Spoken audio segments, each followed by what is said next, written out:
Everyone, हमारे पास एक doubt है इलेक्ट्रोस्टैट से रिलेटेड. ओके, सो यहाँ पर टू आइडेंटिकल चार्ज स्फीयर्स हैं suspended from a common point by two massless strings of length L are initially at a distance D is much lesser than L apart because of their mutual repulsion. Okay, तो यहाँ तक मैं आपको बताता हूँ कि कह क्या रहा है इस क्वेश्चन में. जैसे यहाँ पर दो आइडेंटिकल चार्ज स्फीयर्स हैं और वो स्ट्रिंग से कनेक्टेड है लाइक दिस. एक स्फीयर यहाँ पर है, दूसरा आइडेंटिकल स्फीयर यहाँ पर है, and these two spheres are connected with a string. Okay, और स्ट्रिंग की जो बच्चों यहाँ पे लेंथ गिवन है वो L है. Okay, just a minute. Okay, तो जो स्ट्रिंग की जो हमारे पास लेंथ गिवन है वो L है यहाँ पे, और ये हमारे पास ये late us suppose this angle is theta. Okay, तो आगे इन दोनों के बीच का जो सेपरेशन है विच इज़ D, और ये बहुत ज़्यादा कम है L से. जब कभी भी ऐसी सिचुएशन होती है तो आपको कौन सा कॉन्सेप्ट माइंड में आना चाहिए, ये सबसे ज़्यादा इम्पॉर्टेंट है. जब कभी भी ये सिचुएशन होगी, लुक, जैसे हमारे पास एक ये ट्राइंगल है लाइक दिस, जैसे ये हमारे पास एक ट्राइंगल है. ओके, और यहाँ पर ये एंगल थीटा है, ये 90 डिग्री है, दिस इज़ अप्रॉक्सीमेटली 90 डिग्री. क्योंकि एक ट्राइंगल के अंदर दो एंगल 90 डिग्री के नहीं हो सकते, तो मैं ऑलमोस्ट सेम ले रहा हूँ कि अगर एक 90 है तो 90 के बिल्कुल पास है. सो डैट ये जो साइड यहाँ पे मैं इंडिकेट कर रहा हूँ which is in that right angle triangle is perpendicular with respect to theta. This is hypotenuse and this is base. So it is such that hypotenuse is equal to base. तो जब कभी भी बच्चों ऐसा होगा हाइपोटेनियस बेस के equal है and theta is very small,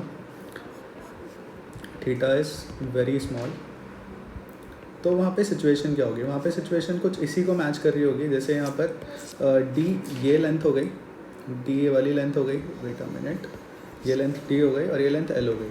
okay, तो यहाँ पर अगर मैं साइन थीटा लिखता हूँ तो साइन थीटा क्या आएगा, साइन थीटा आएगा perpendicular upon hypotenuse. Tan theta क्या आएगा, टेन थीटा आएगा perpendicular upon base, and we know that hypotenuse and base both are same. So sine theta will be equal to tan theta and it is equal to theta basically. ठीक है, क्योंकि theta जो होगा, अगर मैं बहुत छोटू सा ले रहा हूँ उसको, ये जो एंगल है यहाँ पे, तो ये आर्क अपॉन रेडियस हो जाएगा. So theta is equal to arc upon radius, and arc is P and radius can be H और कैन बी B.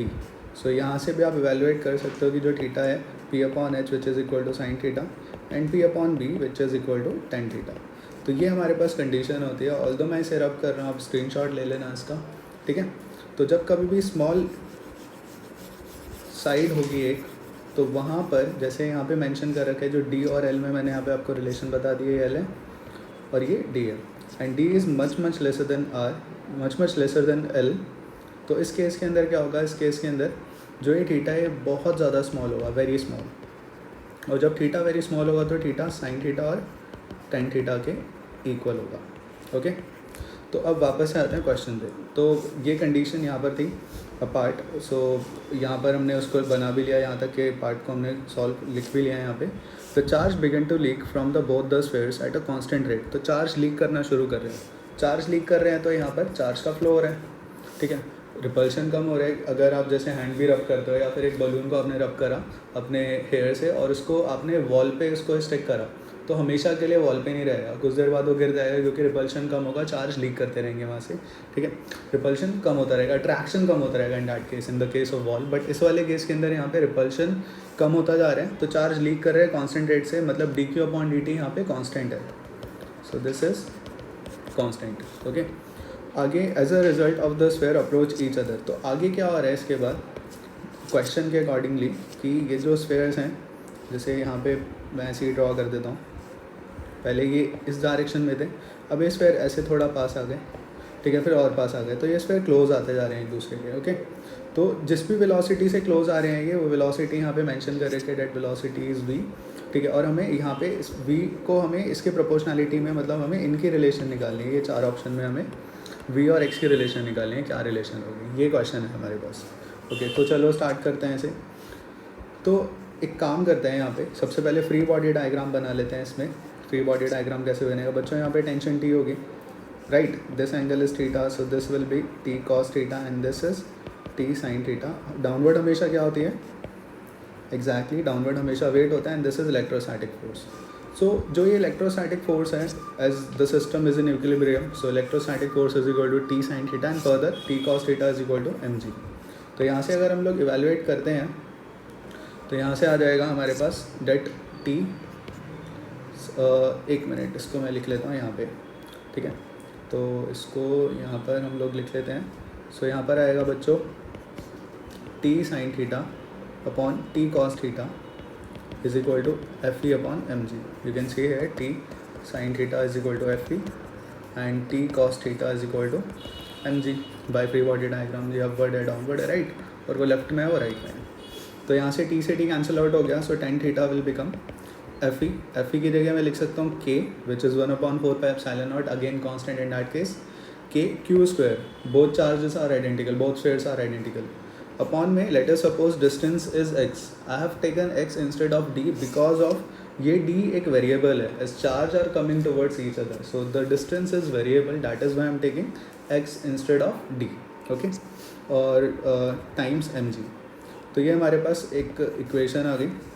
अब यहाँ पर as it is mention in that question कि ये बहुत छोटा है, यहाँ पे d is much lesser than l, तो अब इस वाले पॉइंट को हम यहाँ पे यूज़ करते हैं। देखो ये यहाँ पर एक चार्ज है, यहाँ पे एक दूसरा चार्ज है राइट, और यहाँ से मैंने एंगल ड्रॉ करा है थीटा, मैं इसको नीचे तक ले जाता हूँ। So student you all no this will become d/2 and this is l right, अगर ये पूरा d है तो ठीक है।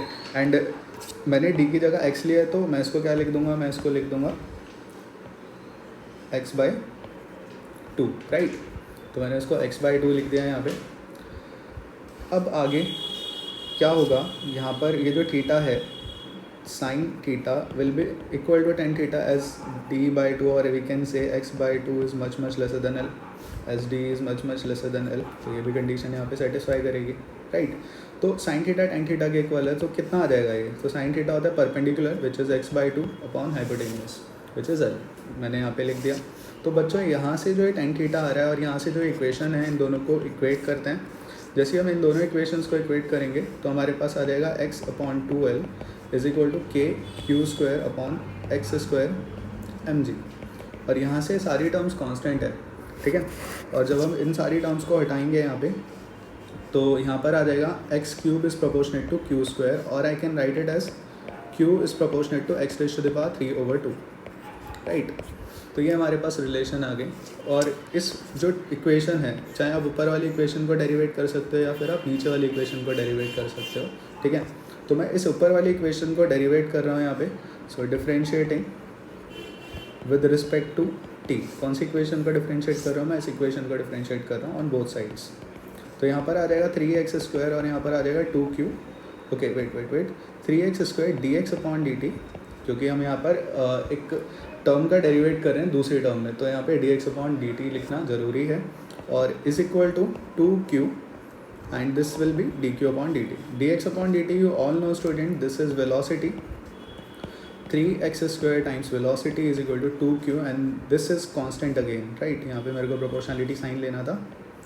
सो as I told you earlier कि जो चार्ज लीक हो रहा है वो कांस्टेंट रेट से हो रहा है, it is mention in that point, ठीक है। Charge begin to leak, you can see charge begin to leak at constant rate right. तो यहाँ पर इसलिए मैंने dq/dt ये जो था हमारे पास dq/dt, इसको भी हटा दिया क्योंकि हम प्रोपोर्शनलिटी साइन को लेके चल रहे हैं राइट, ओके। तो अब आगे देखते हैं।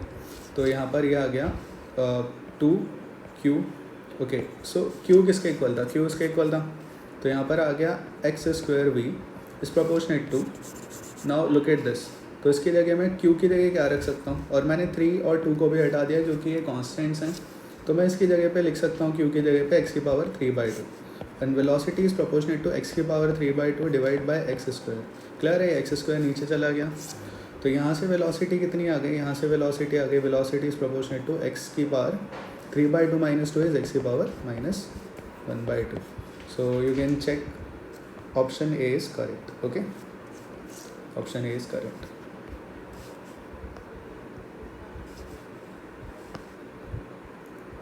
स्टूडेंट इस क्वेश्चन पे आते हैं। ये क्वेश्चन भी एक नीट का PYQ है, और अगेन ये बेस्ड है इलेक्ट्रोस्टैटिक्स पे। यहाँ पर है 2 pith balls carrying equal charges suspended from a common point by the string of equal length. You can see in that first case कि यहाँ पर दो पिट बॉल्स हैं, एक ये रही और एक ये रही, और ये इक्वल चार्जेस हैं दोनों के दोनों। ओके, तो अगर हम इसका फ्री बॉडी डायग्राम बनाते हैं तो जब कभी भी ऐसे सस्पेंशन हो तो ज़्यादातर फ्री बॉडी डायग्राम से ही क्वेश्चन सॉल्व होते हैं। तो यहाँ पे मैंने मान ली इधर की साइड है tension T, let us suppose this angle is theta, so this is also theta, this is T cos theta, downward M G होता है, इस side T sine theta component resolve sine में होगा, और इस साइड क्योंकि identical charge है तो जो फोर्स होगी वो रिपल्सिव फोर्स होगी, तो इस साइड इलेक्ट्रोस्टैटिक फोर्स लगेगी। दोनों चार्ज सपोज पॉजिटिव हुए हैं, दोनों चार्ज नेगेटिव हुए, both will repel each other, तो इलेक्ट्रोस्टैटिक फोर्स इस डायरेक्शन में लग रही है। ओके, अब सेकंड सिचुएशन में क्या बोल रहे हैं वो, फर्स्ट सिचुएशन में जो डिस्टेंस था स्टूडेंट्स, फर्स्ट सिचुएशन में डिस्टेंस आर था, यू कैन सी हियर, यहाँ पे डिस्टेंस आर है, एक minute just a minute. Okay, so इस सिचुएशन में जो डिस्टेंस है वो आर था, एंड यहाँ पे वो है ये रहा डिस्टेंस आर, ठीक है। सेकंड सिचुएशन में जो डिस्टेंस है वो कितना हो गया, सेकंड सिचुएशन में डिस्टेंस हो गया आर डैश। जब डिस्टेंस आर डैश कब हुआ, जब वो बोल रहा है कि now the strings are rigidly clamped at half of the height, ठीक है। तो यहाँ पर जब हमने इसको क्लैम्प करा, ठीक है, तो पहले हाइट वाई थी, अब हाइट वाई बाई 2 हो गई। तो ये क्वेश्चन है पूरा का पूरा। ओके, तो आगे देखते हैं, आगे करते हैं इसे सॉल्व। तो फर्स्ट वाले का फ्री बॉडी डायग्राम हमने बना दिया था। ओके, यहाँ पे ये रीराइट कर देता हूँ। तो यहाँ से इस फ्री बॉडी डायग्राम से पता लग रहा है जो एफ ई है वो 10 टी साइन थीटा के इक्वल है, और जो एम जी है वो टी कॉस थीटा के इक्वल है। तो यहाँ से जो 10 थीटा है वो कितना आ जाएगा, वो 10 थीटा आ जाएगा F E upon M G के इक्वल। सो ये 10 थीटा की वैल्यू आ गई। अब यहाँ से 10 थीटा जो होगा वो किसके इक्वल होगा, अगर इस राइट एंगल ट्राइंगल को आप देखते हैं तो इसमें 10 थीटा होगा perpendicular which is R by 2, ठीक है। दूसरे कलर से मैं लिख देता हूँ यहाँ पे। तो बच्चों यहाँ से लेकर यहाँ तक का जो डिस्टेंस है वो आर बाई 2 आ जाएगा, और ये बेस आ गया हमारे पास, ठीक है। तो यहाँ पर जो 10 थीटा होगा वो होगा R by 2 divide by base perpendicular upon base, and F E is equal to K Q square divide by R square into M G, ठीक है। तो यहाँ तक आई होप यहाँ तक कोई दिक्कत नहीं होगी आप लोगों को। तो बच्चों यहाँ से y कितना आ गया, तो यहाँ से y आ जाएगा, पहले क्रॉस मल्टीप्लाई कर लेते हैं, तो आ जाएगा R cube M G upon 2 के Q square is equal to Y. तो यहाँ से y की वैल्यू आ गई, this is our equation number 1, ठीक है। अब इसके बाद आगे चलते हैं, ये हमारे पास फर्स्ट इक्वेशन आ गई। ओके, अब जो सेकंड केस है उसको सॉल्व करते हैं। तो सेकंड केस ये वाला है जिसमें सपोज़ इस साइड ये टी डैश है, ठीक है, दिस इज़ थीटा डैश। सो उसको हम रिजॉल्व करेंगे, वही T dash cos theta dash, and यहाँ पर ये हो जाएगा T dash sine theta dash, नीचे की साइड एम जी होगा और इस साइड एफ ई होगा। सो अगेन अगर मैं इसको जो फ्री बॉडी डायग्राम बनाता हूँ इसका, तो यहाँ पर आ जाएगा 10 थीटा डैश, या चलो मैं आपको पूरा सॉल्व करके दिखा देता हूँ यहाँ पे। So T dash cos theta dash is equal to M G, एक मिनट, हाँ ठीक है, और यहाँ पर T dash sine theta dash is equal to F E. Okay, तो यहाँ से एफ ई डैश होगा इवन ये, ठीक है, क्योंकि यहाँ पे डिस्टेंस चेंज हो गया तो जो इलेक्ट्रोस्टैटिक फोर्स है वो भी चेंज हो जाएगी। सो यहाँ से 10 थीटा डैश कितना आ जाएगा बच्चों, यहाँ से आ जाएगा F E dash divide by M G. So 10 theta dash is what, so it is perpendicular, and perpendicular again is R dash by 2, ठीक है।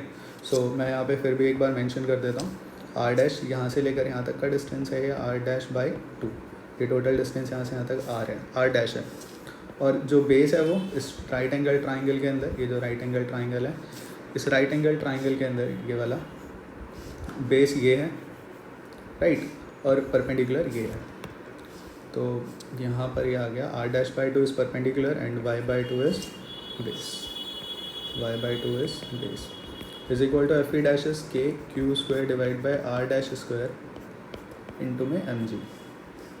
तो यहाँ से 2 से 2 कैंसिल आउट हो गया, और यहाँ से अगेन मैं क्रॉस मल्टीप्लाई कर देता हूँ इसे। ओके, अभी पूरा का पूरा जितना भी मैंने करा था सारा स्क्रीन पे आ गया है ये। सो यहाँ से अगर हम इसको सॉल्व करते हैं तो आ जाएगा R dash cube is equal to R dash cube, और बाकी सारी टर्म्स भी उधर ही ले जाते हैं, वाई को अकेला छोड़ देते हैं, R dash cube into M G divide by K Q square is equal to Y. So this is our equation number 2. अब फर्स्ट और सेकेंड की राइट हैंड साइड सेम बन रही है, तो क्या आ जाएगा ये आर डैश क्यूब, राइट, और ये आ जाएगा हमारे पास आर क्यूब डिवाइड बाई 2. बाकी सब कैंसिल आउट हो जाएगा बच्चों, एम जी से एम जी कैंसिल आउट हो जाएगा, के क्यू स्क्वायर से के क्यू स्क्वायर कैंसिल आउट हो जाएगा. So R dash is equal to R over cube root 2. So ये आंसर आ जाएगा, option D is correct. Okay, so ये क्वेश्चन हमारा यहाँ पे कंप्लीट होता है. Thanks for watching.